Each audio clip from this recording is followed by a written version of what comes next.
Hey there, this is Anne Marie, the anti-HR lady, and I just wanted to have a little chat with you about something that's been on my mind quite a bit of late, and that is the concept of freedom and how it plays out in the choices that we make in our lives, especially those of us who still live in the United States, or I should say those of you who live in the United States, because I no longer live there.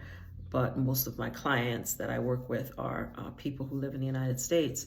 And I've just been thinking a lot about how, and I'm talking specifically in this video to those of us who are Black people, and especially Black women who are working in corporate work environments, whether for-profit or nonprofit, and the concept of freedom versus the reality of freedom that we experience in the United States, and how it impacts our choices, even in terms of what we tolerate in workplaces, how long we stay in bad workplaces, even when we recognize that they're bad and that they're even harmful to us.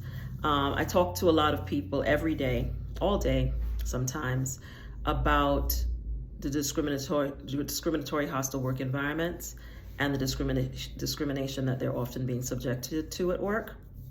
And people contact me at different stages of these experiences to ask for advice, to ask for support, to ask for help, and advice about exiting them.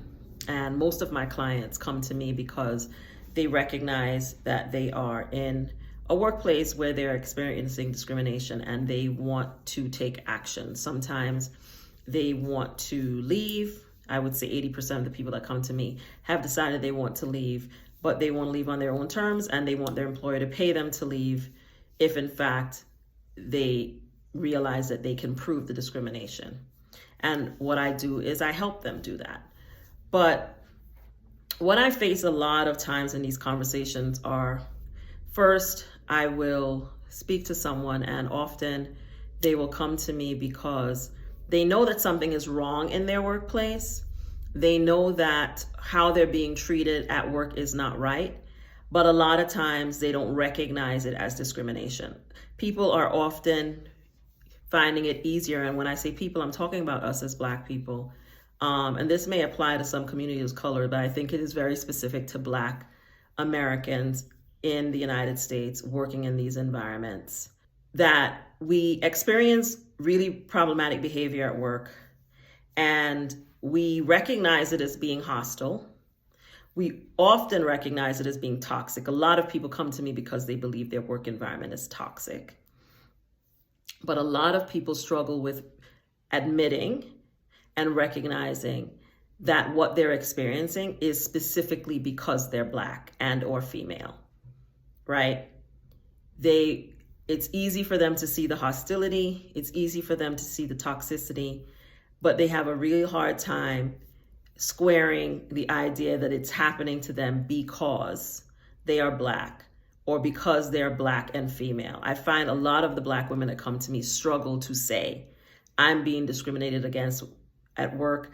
These things are happening to me because I'm a Black woman in this particular environment. Some of it are very easy to say it, but I would say probably 50% of the people who come to me saying that they're experiencing a hostile, toxic work environment. But when we start to unwrap and unpack what is actually happening at work and why it's happening, I'm usually the one that has to say to them, well, why do you think this is happening? And is this happening to other people who don't look like you in the workplace? Are you being treated differently? Give me examples of that. And they start giving me stories that makes it very clear that they're being discriminated against. So one of the reasons I think that this is a struggle for a lot of us is because it's 2023. We've had a Black president for 8 whole years. And a lot of us would like to believe that America is farther along than it is, even though everything that's happening right now in real time tells us that it's not. If anything, the United States of America is actively regressing into fascism and a lot of other things. But I think a lot of us don't want to see that. We don't want to see how the change in the country and the environment is infecting our everyday work life. And we want to believe that the country is farther along on issues of race than it actually is. I think people are afraid to face the idea that in 2023, they might still be second-class citizens in the United States. And I believe that if you are Black in the United States, you are in fact a second-class citizen. Because if the police can kill you without any consequence, if you are still discriminated against in terms of decisions about housing value, education, health care, and it's systemic, the system works that way, you are a second-class citizen. And it doesn't matter if you're making six figures. It doesn't matter if you're driving a nice car. It doesn't matter if you have the the latest Louis Vuitton bag. You're still not equal. And I think many of us have a hard time facing that. And those of us who know it, then you're grappling with what are you supposed to do about it, right? And so I think a lot of us would rather see it as something else oftentimes, because it's easier to process the something else than what it often really is that's underneath what you're experiencing in the workplace. The workplace is a microcosm of the society that you live in. So what is happening in your larger society is going to be reflected in your workplace. So it's not shocking that so many of us experience these things at work. What's often surprising to me is how hard it is for so many of us to see it and admit it. And, I am not Harriet Tubman. I am not here to set anyone free.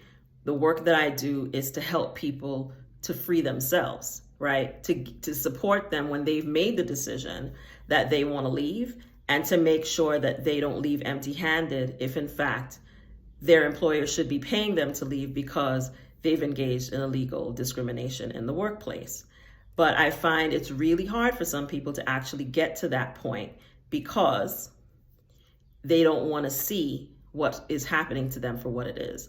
The other reason it's difficult is some people wait until the last minute to come to me. They often wait until they've been given a separation agreement with really bad terms, or they're put on a PIP, or a lot of people come to me after they've already been terminated. I usually just give them an attorney referral because I don't handle matters once you're terminated. There's really nothing that I am going to be able to do as an HR consultant to help you, but I will give you a legal referral if the facts that you share with me indicate that you have grounds to bring a legal action against your former employer. The best time for an employee to assert their rights at work is while you're still an employee, okay? That's the best time for you to raise issues, is while you're still an employee. After you have left, you only really have recourse if you're willing to hire an attorney and go through the legal process. While you're still an employee, you have leverage that you don't have after you leave your employment, which is why I work with people to use that leverage before they leave. I am providing a masterclass on April 13th where I'm going to teach people the same thing I teach my one-to-one clients. I'm going to teach you how to get your employer to pay you to leave if they're violating your rights at work. I'm going to teach you how to ask human resources for a negotiated separation with severance and actually get it. But I can't make you make the decision to take the class. I can't make you make the decision to act on what you already know. All I can do is encourage you to do that. Freedom isn't free, but the only person who can set you free is you. I can't do it. No one else can do it. More of us need to decide to do it.